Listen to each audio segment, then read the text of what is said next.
এটাকে লুটতরাজ বলে না, এটাকে বলে বাঁশের বদলে বাঁশ।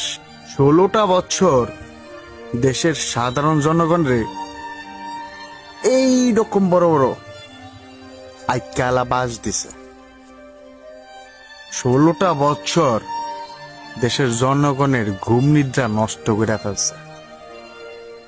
16টা বছর হাজার হাজার কোটি টাকা দেশ থেকে পাচার করিয়া গেছে।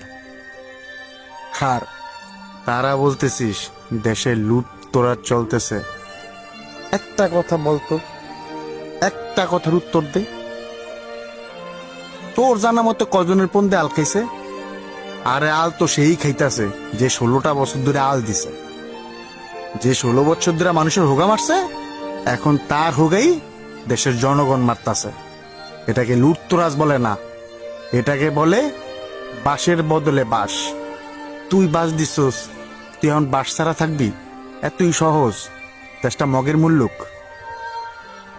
ধাওয়াইতে যদ্দুর, দৌড়াইতেও তদ্দুর।